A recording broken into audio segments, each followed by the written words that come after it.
Hi everyone, Jamie here with Sweet Pickins. Welcome to my kitchen. I'm so glad you're here. So I just went and did a few errands and I stopped by Trader Joe's. I love their flowers. And I picked up a bunch of chamomile flowers. Simple bouquet. I love how the chamomile looks. So we're gonna add it to the house today. So let me show you guys how I get my flowers to last 2 weeks minimum. My flowers always last so long. So I'm gonna give you guys a couple tips and tricks. The first tip and trick is going to be white sugar. So you see I store all my staples in big mason jars. So this is just plain white sugar. I always add 1 teaspoon to my water. So I have my little pitcher here. This is actually a real pitcher. I love to use pitchers for vessels. I'm not a huge fan of vases, so I just really think pitchers always have so much character to them. And then they're universal. You could use them for 2 things. So I have some cool water, not cold water, cool water in here. And we are gonna add 1 teaspoon of sugar. That's all we're gonna do. So then what we're gonna do is we're gonna just stir it up. Just stir it up until all that sugar is dissolved. So it's all dissolved, it's very quick. So then I'm gonna take the flowers, any flowers, this will work for any flowers. So I just happened to buy the chamomile, which honestly, I buy the chamomile pretty often. Sorry, the puppy dogs are at the door, rustling at the door, trying to get out. So I just love this simple look of chamomile. So what I like to do is I like to trim off about 2.5 to 3 inches off of these. I always cut them at an angle. And another thing I do is I cut them differently. So I cut the stems separately. That way I get a little bit of variation on the height. It's not gonna be a drastic, but it's gonna be some. So here it is. And once you spread these out, it's so much more and full.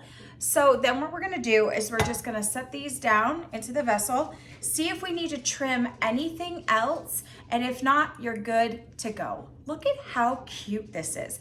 Now, if you want to make these smaller, shorter in the vessel, you can. The reason why I don't like to do that with my chamomile is, do you see all these green leaves here?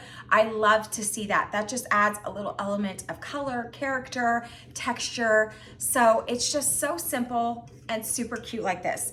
Now, the tip on this is you cannot fill this and forget about it, because you will kill your flowers. So every 3rd day, I have them in here today, and then we'll count 3 days, and then I will do the same exact thing.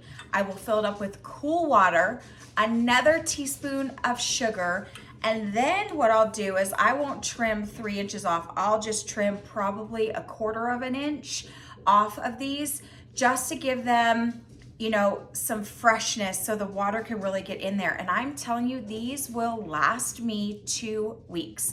There's something about the sugar that just really helps them go, plus the fresh water. And I do make sure that they have sunlight. However, I don't let them get direct sun, because that will dry these out. The fun thing about chamomile too is once they're gone and they're dead, you can hang them and dry them. I'll spray them with some hairspray just to kind of keep them intact, and then they will dry. And it is awesome to have these dried flowers to use, on your door or on your, decorating, or you could do really fun crafts with dried flowers. And I just think chamomile is beautiful for that. So simple, guys, just an easy trick and tip that I like to do. So thank you so much for joining me in my kitchen today on this Saturday morning. So you're gonna see me come back with some other videos, because we are gonna have people over today. Actually, it's our kids, and then some of our the plus ones, and they are gonna come and finish helping us put together a pergola on our back patio, our back porch. So I'm gonna make some lasagna today and some breadsticks to feed them, and then we're gonna make a strawberry cake. So I thought I would bring you guys along with me today while I make supper for everyone for all their hard work. So, all right guys, thank you so much for joining me at Sweet Pickins here. We are so grateful you follow along. If you would like and subscribe to our YouTube channel, we would love it. When you like it, and we get lots of likes, it keeps the algorithm going on that. And then when you subscribe, it's so great to have our, people, our community growing. So we would love that. Don't forget, we have a brick and mortar here in Sparks. We are inside Painted Tree. We're in the back left corner, W1. You also can find us on our website, shopsweetpickins.com. And if you're on Instagram or Facebook, definitely follow along. You just have to type in Sweet Pickins Reno, Pickins Reno, and that will take you to our Instagram and Facebook. So guys, thank you so much. Have a wonderful day.